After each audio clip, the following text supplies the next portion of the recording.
언제나 필승! 네, 반갑습니다. 필승입니다. 자, 이번에 분석해드릴 기업은 KINX입니다. 자, 최근에 증시가 굉장히 안 좋아요.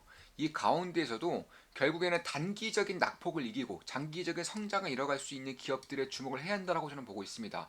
그러니까 지금 정도의 변동성이 지나가면 결국 시장은 정상화될 것이고 그때 성장성을 어떤 기업이 가장 빠르게 시장의 관심을 받을 것인지 아니면 장기적인 성장을 이룰 수 있는 기업이 어디인지를 눈여겨볼 필요가 있다는 것입니다. 자, 최근에 핵심은 뭐죠? 제가 글로벌 증시의 핵심은 결국 AI예요. 여기서 더 나아가서 AI 소프트웨어 혹은 데이터 혹은 데이터 센터 이런 쪽으로 점진적으로 더 날카롭게 주도 섹터가 정해지고 있다는 것입니다. 그럼 여기서 대한민국의 AI 소프트웨어 혹은 AI 데이터 센터와 관련된 기업들을 봐야 되는데 저는 대표적으로 KINX를 빼놓고는 말할 수 없다라고 보고 있습니다. 그 이유에 대해서 말씀을 드려볼게요. 자, 그러니까 단기적으로 시장이 하락을 하면서 주가도 똑같이 많이 빠진 상태이지만 장기적인 그런 성장과 펀더멘털에 대한 그런 회복력을 필두로 해서 지금 정도 바라봤을 때, 지금 정도 관심을 가졌을 때 장기 성장을 이룰 수 있을 만한 기업으로 저는 KNX를 꼽고 있다라는 것입니다. 그 이유에 대해서 하나 둘 말씀을 드려보자면, 자, 일단 최근 들어서 트래픽에 대한 증가 속도가 매우 빠르게 커지고 있어요. 이에 따라서 데이터 센터에 대한 수요도 상당히 커지고 있습니다. 뭐 다들 아실 겁니다. 메타, 뭐 마이크로소프트, 구글, 테슬라 어떤 기업이든 결국 소프트웨어를 구성하는 기업이라면 데이터 센터 혹은 클라우드에 대한 수요량이 기하급수적으로 늘고 있다는 것을 알 수 있을 거예요. 그럼 왜 그러느냐? 왜 이렇게까지 데이터의 사용량, 데이터 센터의 수요가 증가하고 있느냐? 자, 우리가 예전에 불과 한 15년 전까지만 하더라도 인터넷 사용했을 때 거의 텍스트를 썼어요. 그러다가 뭐 음악이라던가 아니면은 영상, 이미지, 뭐 싸이월드 때 당시에 뭐 이미지, 음악 감상 이런 걸 주로 했었죠. 나아가서는 이제 영상, 동영상이죠. 더 나아갔을 때는 지금은 AI라던가 혹은 더 나아갔을 때는 자율주행, 뭐 로봇, UAM 가상현실 이런 쪽으로 데이터에 대한 사용량이 기하급수적으로 올라갈 것이기 때문에 이에 따라서 데이터의 사용량도 트래픽에 대한 사용량도 꾸준하게 증가한 것이고 그에 따라서 이 대규모 그런 플랫폼이라던가 소프트웨어를 가지고 있는 기업들은 대규모의 데이터 센터를 필요로 할 수밖에 없다라는 것입니다. 여기서 KIS야말로 그런 최대 수요가 될 수 있는 것인데 왜냐하면 데이터 센터 혹은 트래픽의 증가를 가장 직접적으로 영향을 받아서 수혜를 볼 수 있는 그런 기업이기 때문에 그런 것입니다. 따라서 데이터 산업에 대한 기술 발전과 사용량의 증가로 인해서 KS 같은 경우도 데이터 센터를 운영하고 있고 여기에 따른 트래픽료, 데이터 사용량을 받는 기업이기 때문에 굉장히 장기적으로 수혜를 볼 가능성이 높다라고 생각을 하고 있는 것입니다. 따라 데이터 센터라던가 IT 서비스 혹은 IDC라고 한다면 쉽게 말해서 이렇게 생각하시면 돼요. 자, 데이터 센터를 사용할 때 본인이 서버를 얼만큼 사용할지에 대해서 정해놓고 이제 용량이라던가 공간을 사용하게 되는데 그 공간과 용량을 빌려주는 기업이 이제 KNX고 이게 IDC 사업이라고 하는 것입니다. 그리고 다음으로는 이제 뭐 스플라라던가 이것들은 이제 예를 들어서 데이터 센터를 사용할 때 그에 맞는 소프트웨어를 제공해줘야 되는 것인데 이 소프트웨어도 마이크로소프트의 아주를 통해서 KX가 제공을 해주고 있는 것이고 클라우드라던가 IX 같은 경우에는 이제는 그 중간망이라고 해서 쉽게 말해서 우리가 택배를 운송을 할때 중간 평택이면 평택이라던가 이런 쪽으로 이제 물류센터로 뭐 잠실이면 잠실 이런 물류센터로 한 번에 뭉쳤다가 거기서 다시금 흩어지면서 택배를 이제 각자의 그런 가정으로 흩뿌려주는 역할을 하는데 여기서 물류센터 역할을 이 IX라고 보시면 되겠습니다. 그러니까 인터넷이던가 트래픽이 이제 서로 교환이 될 때 한 곳에 모였다가 다시금 흩뿌려지는데 그 모였을 때 트래픽을 연결시켜주는 망이 IX 혹은 이제 클라우드 사업이라고도 이제 클라우드 사업에서도 이런 역할을 하고 있다라고 보시면 되겠습니다. 쉽게 말해서 저는 KNX를 이렇게 보고 있는 거예요. 자, 인구수가 증가하는 지역이 있어요. 그럼 여기서 그냥 부동산 임대업 하고 있는 겁니다. 부동산 임대라던가 혹은 물류센터 이런 사업을 하고 있다라고 보시면 되겠습니다. 인류가 증가하는 인구가 증가하는 핵심 지역에 부동산 임대, 물류센터를 하고 있는 기업이라고 보시면 되겠고 따라서 수요가 증가하면 증가할수록 임대료가 올라갈 수밖에 없는 것이고 혹은 배송료가 올라갈 수밖에 없는 상황에 처할 수밖에 없기 때문에 그에 따라 자연스럽게 KNX가 꾸준하게 수혜를 볼 가능성이 상당히 높아지고 있다라는 것입니다. 그래서 그런 것들을 봤을 때에도 결국에는 저는 이 KS가 또 특히나 이제 코로케이션이라고 해서 그러니까 소규모로 이 서버마다 소규모로 임대를 해주는 방식이기 때문에 그만큼 수익률이 높을 수밖에 없어요. 자, 그러니까 보통은 이제 수요가 많지 않은 지방 같은 경우에는 그냥 하나의 기업이 통째로 빌리는 경우가 꽤나 많아요. 뭐 카카오도 마찬가지죠. 그런데 이 수도권 같은 경우에는 워낙에 수요라는 자들이 많기 때문에 최대한의 이득을 뽑아내기 위해서 대규모로 하나의 기업에 빌려주는 것보다는 여러 개로 쪼개서 빌려주는 경우가 많다라는 것입니다. 왜냐하면 대규모로 한 개의 기업, 하나의 서버로 이제 통합시켜서 빌려주다 보면은 영업이익률이 높지 않을 가능성이 높기 때문에 그런 거예요. 그러니까 조금씩 쪼개서 나눠주다 보니까 굉장히 높은 영업이익률을 가져올 수 있었다라는 것입니다. 그에 따라서 KNS 같은 경우도 보시면 시가총액 약 3,400억 정도 되죠. 근데 실적이 뭐 꾸준하게 올라오고 있어요. 실적이 꾸준하게 올라오고 있고 내년부터는 이제 기존의 캐파 대비해서 1.4배에 달하는, 그러니까 기존의 캐파가 한 1,800개를 내게 해서 이제 과천센터가 이제 완공이 되죠. 이제 내년부터는 본격화 될 겁니다. 이게 2,000에서 2,500개가 추가가 되는 것이기 때문에 1,800개에서 결국에는 최소한 3,000, 한 200개 정도, 3,200개 정도, 한 3,000개, 3,200개 정도 렉이 이제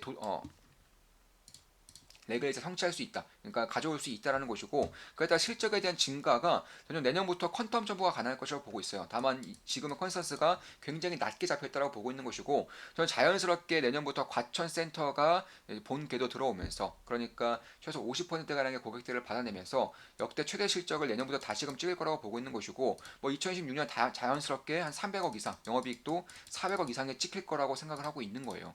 따라서 대부분의 데이터 센터 기업들, 이런 데이터 센터에 공간을 빌려준다거나 혹은 트래픽의 사용량을 받는 기업들의 PR이 보통 글로벌 기업들은 한 80 이상이 돼요. 80 이상이 글로벌 기업들의 평균입니다. 근데 KNS 같은 경우는 2025년 대비해서도 제가 봤을 때는 한 15 정도 내외로 형성되어 있고 2026년 기준으로는 10 정도로 형성되어 있기 때문에 다른 글로벌 기업들에 비해서 성장성에 비해서 여전히 저는 저평가 영역이 있다라고 개인적으로 보고 있는 겁니다. 그도 그럴 것이 주가가 그만큼 많이 빠졌기 때문에 그런 거예요. 그리고 올해 같은 경우, 내년 같은 경우는 2023년보다 2022년보다 실적이 더 안 나올 것이 예상되는 이유 중에 가장 큰 이유는 결국 이거예요. 이거 감가상각비. 자, 기존의 캐파 대비보다도 1.4배가 더 큰 과천센터가 새로 오픈이 되면서 자연스럽게 감가상각비라던가 혹은 인력을 뽑아야겠죠. 그래서 인력 이런 것들이 들 수밖에 없는데, 여기서는 이제는 처음에는 감가상각비가 굉장히 부담스러울 수 있겠지만 실질적으로 이런 현금 흐름에서 빠져나가는 돈은 아니죠. 그러니까 재무적인 비용입니다.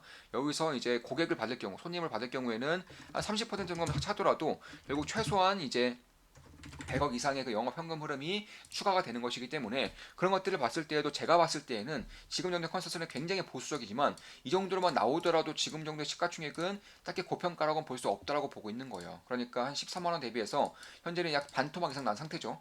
그런데 지금까지 증시에 대한 업황이 혹은 밸류가 좀 깨지면서 이런 식의 하락을 보였지만은 역대급 실적을 다시금 내년부터 쓰게 될 경우에는 빠르게 전고점을 향해서 저는 갈 수 있는 기업이 KINX라고 보고 있는 것입니다. 왜냐하면 지금 시대에서는 매우 잘 맞는 사업 비즈니스를 가지고 있는 것이고 장기적인 성장이 이룰 수밖에 없는 그런 환경을 만들어지고 있기 때문에 그렇다라고 저는 보고 있습니다. IDC뿐만이 아니라 서버 렉을 빌려주는 사업뿐만 아니라 IX라고 해서, 그러니까 트래픽의 증가에 따라서 그 트래픽의 증가만큼 회전료를 받는 그런 사업이라고 보시면 되겠습니다. 우리가 쉽게 말해서 핸드폰 요금 쓰는 만큼 요금 내고 인터넷 사용량만큼 요금 내고 보험 사용량만큼 요금 내는 것처럼 트래픽을 사용하는 만큼 요금을 내는 그런 구조라고 보시면 되겠습니다. 그래서 그런 것들 같은 경우에도 결국 공간을 사용하는, 공간을 임대해 준다거나 혹은 트래픽을 이제 트래픽에 대한 그런 망을 임대해 주는 그런 사업을 하고 있다는 것이고, 그것뿐만이 아니죠. 이제 클라우드 간의 연결이 요즘엔 돋보이고 있죠. 그러니까 쉽게 말해서 이런 거예요. 예를 들어서 이제 공용 트래픽 같은 경우는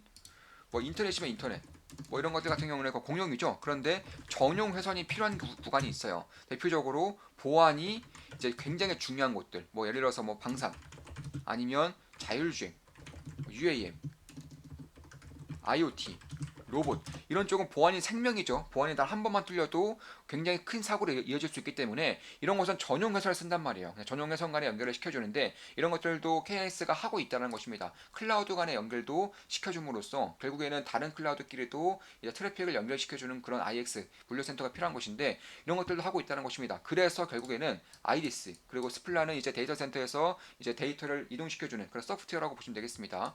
IX 중간 유통망 트래픽을 사용하는 만큼 올라오는 것이고, 그리고 클라우드 허브 같은 경우도 역시나 이제 클라우드 간의 그런 IX라고 보시면 되겠습니다. 이런 것들을 죄다 어떤 사업이든지 결국에는 장기적으로 성장하는 그런 사이클을 탔기 때문에 저는 이쪽에 대해서는 꽤나 주목할 만한 부분들이 분명히 있다라고 보고 있는 것이고, 내년부터는 과천센터가 새로 오픈하기 때문에 실적의 퀀텀 점프가 발생할 수 있다라고 보고 있습니다. 특히 한국 같은 경우는 이제 수도권에 모든 게 다 몰려 있죠. 데이터 센터도 수도권 집중 현상이 굉장히 심각해지고 있어요. 왜냐하면 트래픽 같은 경우도 많이 몰리는 곳이 수도권, 서울이기 때문에 수도권에 데이터 센터가 있느냐 없느냐가 굉장히 중요하다는 것입니다. 특히 뭐 자율주행, 로봇 이런 식으로 초저지원이 필수적인 공간에서는 수도권의 데이터 센터가 필수적으로 필요하다는 것이에요. 뿐만 아니죠. 인력 문제 같은 경우도 수도권이라던가 서울권이 훨씬 더 유리한 것도 사실이고요. 다만 이제는 수도권에서 과천센터를 마지막으로 해서 더 이상의 대규모 데이터 센터가 지어지기가 굉장히 어려운 상황에 봉착하고 있어요. 첫 번째는 전력 문제고요. 두 번째는 민원 문제입니다. 이 두 가지 이유로 인해서 전력 문제만 해도 뭐 반도체 클러스터도 오리무중으로 빠질 정도로 굉장히 심각해지고 있는 상태죠. 한국전력이 적자에 빠지면서 전력에 대한 인프라 투자를 공격적으로 하지 못하고 있기 때문에도 그런 것이고, 두 번째로는 뭐 민원이라던가 아니면 각가지 쇼티지 현상으로 인해서 전력 투자가 쉽지 않은 그런 상황이 발생한다는 것인데, 뿐만 아니라 민원 같은 경우도 데이터 센터에 대한 안 좋은 그런 인식 때문에 이쪽에 대해서도 꽤나 좀 골치를 써먹고 있다는 점에서 역시나 꽤나 주목할 만한 부분이다. 그러니까 KNS 같은 경우는 한 7개, 6개 정도 데이터 센터를 전부 다 수도권에 가지고 있어요. 뭐 분당, 판교, 도곡, 가산, 과천 이런 식으로 전부 다 데이터 센터 전부 다를 수도권에 가지고 있기 때문에 여기에 따른 프리미엄도 충분히 감안할 필요가 있다라는 것입니다. 특히 카카오 같은 경우도 데이터 센터에 화재가 나면서 이제 법이 좀 통과가 됐죠. 데이터 센터를 이중화하는 겁니다. 그러니까 카카오 센터나 데이터 센터에 하나에 몰아넣었다가 이제 막대한 피해를 줬기 때문에 이렇게 하지 말고 백업 서버라도 가지고 있으라는 거예요. 그러니까 데이터 센터 하나 가지고 있더라도 다른 곳에 백업 서버라도 가지고 있으라는 것이 법안에 통과가 된 것이고, 이에 따라서 데이터 센터를 가지고 있는 대규모 데이터 센터들을 가지고 있는 KNS 같은 경우도 굉장히 큰 수혜를 볼 수밖에 없는 상황이 만들어졌다. 이렇게 보고 있는 것입니다. 따라서 꾸준하게 올라올 수밖에 없는 그런 데이터 센터 산업과 그리고 트래픽의 양, 그리고 무엇보다도 법안으로도 꽤나 강력한 하방을 지지해주고 있고요. 무엇보다도 수도권의 대부분의 혹은 전부의 데이터 센터 가지고 있는 KNS 같은 경우는 혹은 이제 국내 유일의 이제 망 중립성을 가지고 있는 그런 IDC 사업자라는 점에서 그런 부분을 봤을 때에도 저는 국내 유일의 그리고 수도권의 전부를 가지고 있는 그런 밸류에이션 프리미엄을 받아들여 보고 있는 것이고, 그런 것들을 봤을 때에도 단기적인 성장과 밸류에이션 프리미엄을 봤을 때에도 저는 꽤나 주목할 만한 주가가 지금 정도에는 형성이 되어 있다라고 보고 있는 것입니다. 자, 이것으로 방송 마치겠습니다. 지금까지 KNS에 대한 분석이었고, 데이터 센터 그리고 그와 더불어서 글로벌 기업들과도 비교 분석해드렸습니다. 앞으로도 좋은 분석, 좋은 기업 분석으로 찾아뵙겠습니다. 제 모든 영상은 매수매도, 추천 리딩은 아닙니다. 참고만 하시면 되겠습니다. 한 달에 14,000원이면 제 매수매도 내역을 실시간으로 보실 수가 있고요. 그리고 좋은 마켓 공부하기 혹은 필사단 멤버로 오실 경우에는 제가 알고 있는 모든 것들을 전수해드리기 때문에 훌륭한 투자자가 되고 싶으신 분들은 이쪽으로 오셔도 되겠습니다. 필승이었습니다. 필승!